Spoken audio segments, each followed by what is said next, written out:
Selamat pagi pemirsa, apa kabar Anda hari ini? Senang sekali kami dapat menjumpai Anda dalam berita Papua hari ini. Saya Yuni Rumbarar beserta tim redaksi telah menyiapkan sejumlah berita menarik dan aktual untuk Anda. Berikut 3 berita utama.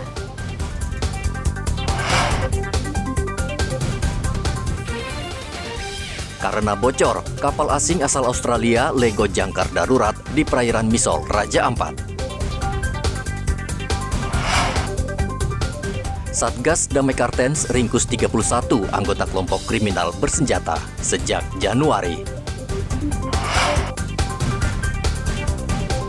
Wisata Raja Ampat kembali bergeliat.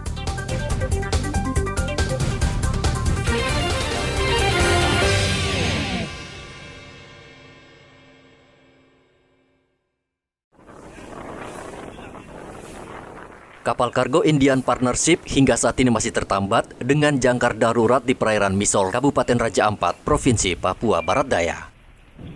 Upaya perbaikan masih terus dilakukan agar kapal ini bisa berlayar kembali.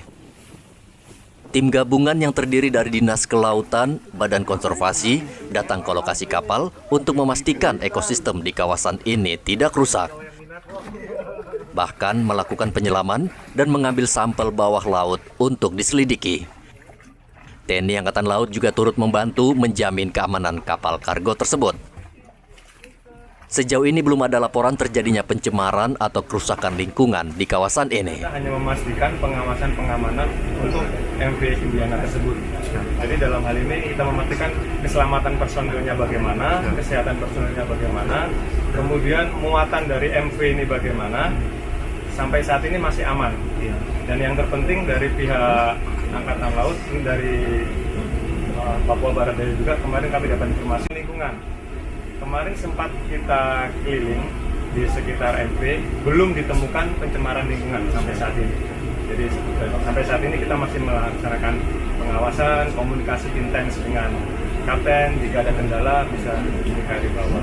Untuk aktivitas di kapal sendiri yang sudah dilakukan seperti ada laporan dari kapal ke pihak KRI Bawal sendiri? Mungkin untuk perbaikan yang kebocoran atau seperti apa itu sudah dilakukan? Belum, itu masih menunggu order dari pihak MV. Informasi terakhir yang kita dapat. Dari pihak kapal seperti itu ya? Kapal kargo Indian Partnership berlayar dari Australia dengan tujuan Cina mengangkut biji aluminium sebanyak 178 ton pekan lalu. Saat berlayar, diduga kapal mengalami kebocoran sehingga melakukan lego jangkar darurat di perairan Misol, Raja Ampat. Dari Raja Ampat, Papua Barat Daya, Topan melaporkan.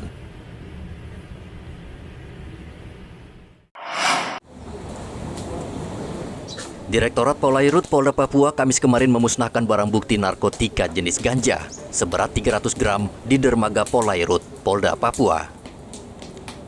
Ganja tersebut disita dari tangan seorang tersangka yang ditangkap ketika bertransaksi di Pantai Dok 9, Pasar Inpres, Kota Jayapura.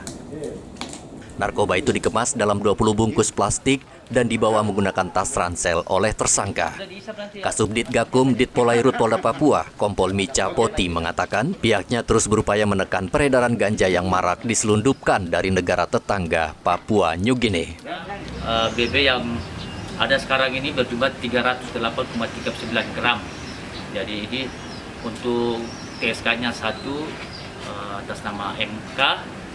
Kemudian untuk kronologisnya, untuk penangkapannya di Pasar Impres Dok 9, tepatnya di Kelurahan Tanjung Muria, Distrik Jayapura Utara, itu pada tanggal 14 April 2023. Untuk kronologisnya itu, pada saat itu kami mendapatkan info dari kita punya cepu bahwa akan adanya transaksi yang berupa jenis narkoba ganja.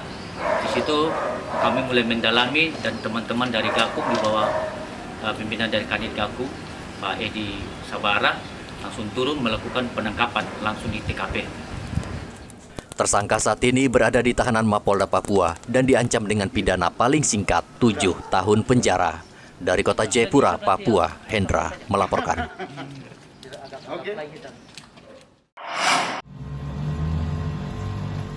Satuan Tugas Operasi Damai Kartens sejak Januari tahun ini telah mengungkap sejumlah kasus yang mengganggu keamanan. Setidaknya ada 31 anggota kelompok kriminal bersenjata yang ditangkap Satgas Damai Kartens dan sudah ditetapkan sebagai tersangka. Mereka ditangkap karena terlibat langsung dalam sederetan teror dan kejahatan di tanah Papua. Bahwa selama 4 bulan ini telah berhasil mengamankan kurang lebih 13 pucuk senjata api, ratusan butir amunisi dari kelompok KKB. Nah, dalam hal ini kita bisa mengamankan senjata-senjata tersebut dari berbagai kabupaten, baik itu Jayapura, Kabupaten Duga, Puncak maupun Yahoo Timur. Dan dalam hal ini juga disampaikan bahwa kita tetap optimis bahwa dalam pemberantasan KKB tersebut akan bisa berjalan dengan maksimal dari capaian-capaian selama ini yang sudah dilakukan. Demikian rekan-rekan. Kemudian disampaikan juga bahwa selama masa 4 bulan tersebut kita juga sudah melimpahkan 8 kasus yang melibatkan kelompok kriminal bersenjata kepada JPU. Dalam hal ini untuk kegiatan tersebut menunjukkan keseriusan kita dalam hal penegakan hukum. Nah, tentunya bahwa kasus-kasus yang kita sidik itu merupakan kasus yang selama ini berjalan. Satgas Operasi Damai Kartens juga menyita 13 pucuk senjata api berbagai jenis dan ratusan butir peluru dari kelompok kriminal bersenjata. Kepala Operasi Satgas Damai Kartens Kombes Faisal Ramadhani berharap ada kerjasama dan dukungan dari pemerintah daerah serta masyarakat setempat sehingga kasus yang melibatkan anggota KKB Papua bisa lebih banyak terungkap dan menyeret para pelaku ke meja hijau. Dari kota Jayapura, Papua, Hendra melaporkan.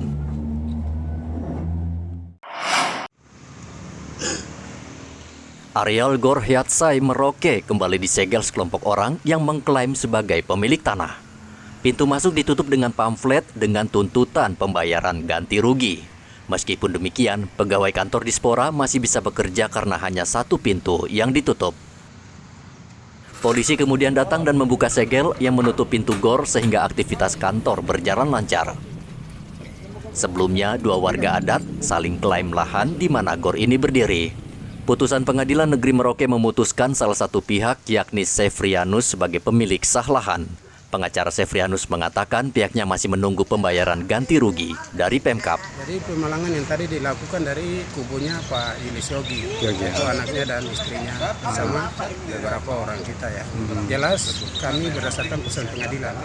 Jadi karena mereka merasa kalah di pengadilan sehingga mereka tidak bisa lagi untuk kita bicara secara kekeluargaan. Yang pasti ketika kami semua dipanggil di pihak kepolisian atau pihak yang berwajib, kami akan berikan keterangan karena kami sudah ada putusan pengadilan. Berapa tuntutannya nih untuk? Tuntutan kami awal di gugatan 30, namun seiring waktu berjalan pemerintah mengakui hanya bisa memberikan ganti rugi sebesar 15 miliar. 15 miliar ya. Dengan luas berapa tanah ini? Luasan tanah 15.500 meter persegi ya. 100 kali 155. Oke.